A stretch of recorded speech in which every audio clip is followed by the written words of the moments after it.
السلام عليكم وعليكم السلام أصحابتكم soo dhawaada muuqaal cusub halka ay la socotaan waa Fahima Channel soo dhawaada ayaa idin leeyahay haddii aad hore u joogto fadlan ha iloobin inaad fiidiyoga like noo saartid sidoo kale haddaa cusubtaa soo dhawo channelka subscribe saar waa mahadsantihiin muuqaalka aan idiin wado muuqaalkana maanta waxa uu ka daaran yahay ama uu ka shidan yahay hooyada aad sawirkeeda ku aragteen fiidiyoga dushiisa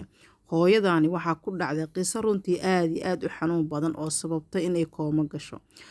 markii koomada ay kasoo baxdayna wixii dhacay iyo sheekada bilowgeeda ayaa idinla wadaagi doonaaye fadlan muuqaalka noo sii sheergaray soo dhawaa waan mahadsantihiin hooyada idin muuqata oo muuqaalkeeda runtii baraha bulshada ayaamahan baqabsaday ayaa waxay ka sheekeynaysaa qiso runtii aad iyo aad u xanuun badan murugo badan oo sababtay markaasi in nolosheeda ay isbedesho in markaasi ay ku dhacday idin bilaabo qisada ama hooyadan sheekada ku dhacday hooyadani waxa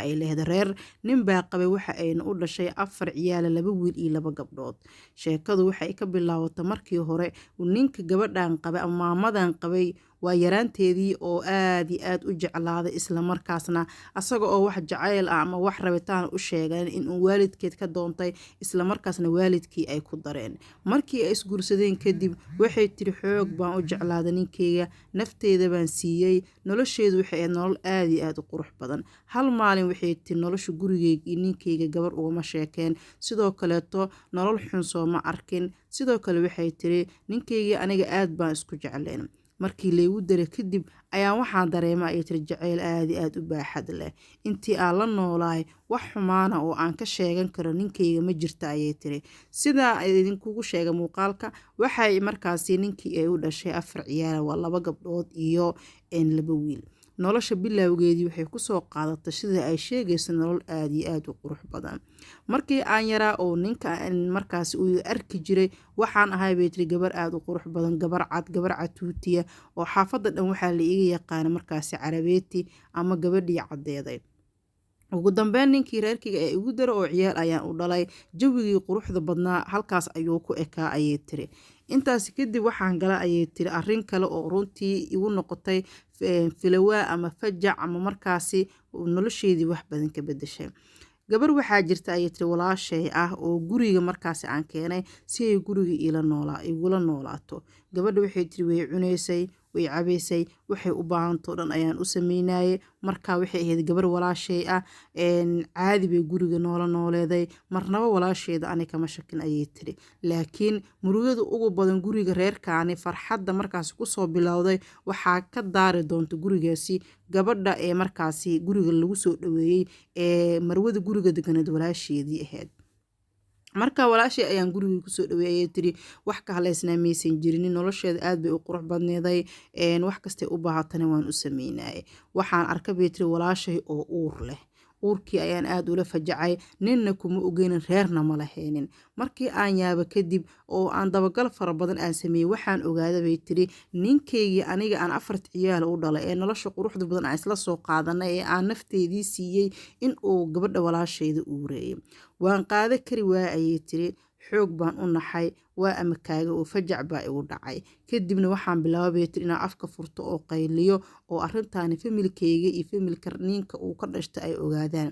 sidii ayaana sameeyay tiri ayada oo maalin duhur ay tahay ciyaalkeygina banaanka aan markaas ay ii fadhiyaan ayaan gurigii buuq ka abuuray isla markaasna waa la isku soo baxay oo waxaa la weydiiyay sababta buuqan iyo dhibaatadan faraha badan aan guriga uga sameynayo waxaan u sheegay bay tiri ehelkeygii iyo ehelkiisii in markaasi gabadhan walaasha ee uur leedahay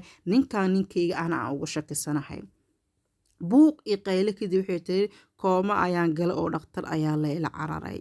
kadib waxaa dhacda ayay tiri 3 bilood ayaan markaasi xanuunsanaa yacni kooma ayaan galay koomadii markaan kasoo baxana 3 bilood oo zaa'id ah ayaan sii xanuunsanaa oo xanuun far badan aan dareemayay oo markaasi isku buuq isla hadal maskaxdeedii ayaa waxay tiri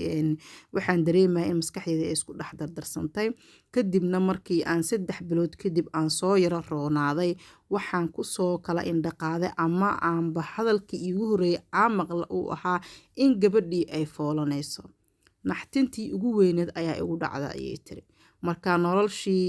iigu bilaawato farxadda qaybteedii murugada ayaan dhex dabaalanayaa murugo iyo naxtin iyo wax aan fila waayo oo ninkaygii iyo walaasheedii ka dhex dhacay ayaa igu noqdeen ayay tiri wax aan markaasi filaynin ninkaygii oo walaashay la jaan qaaday iyo walaasheedii oo ninkaygii aanan ka xishoonin markii markaasi ay tiri dhakhtarkii markaan dhakhtarkii kasoo baxay oo arintaasi aan la kulmay in gabadhii ay foolanayso oo aan sii qaraacmay oo aan igu noqoto wax runtii maskaxdeeda geli waay oo maskaxdii ay jiiraysay ayaa waxay tiri waxaa dhacday gabadhii way umushay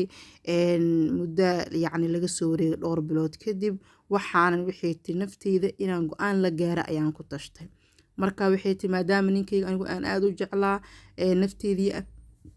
aan siiyey intaasoo nolol qurux badan aan isla soo qaadanay waxaan go-aan ku gaaray ayay tiri dhib kasta oo markaasi gabadha walaashay ay imarsiisay sidoo kale ninkaygana uu la ogaa in aanan waxba soo qodqodin oo aanan soo qaadin oo ilmahayga aan korsado isla markaasna gabadhaas markaas walaashayda ah darteeda aan gurigayga u duminin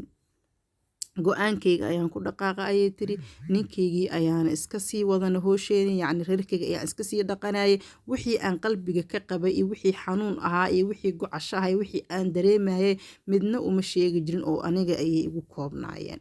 markii muddo la joogo waxaa dhacda ayay tiri ugu dambeyn waxay tiri hooyada aad sawirkeeda ku aragteen fiidiyooga dushiisa markii ninkayga iyo walaashii ay qayaaneen oo ay ii tashteen kadib waxaa dhacda ayay tiri ugu dambeyn in gabadhii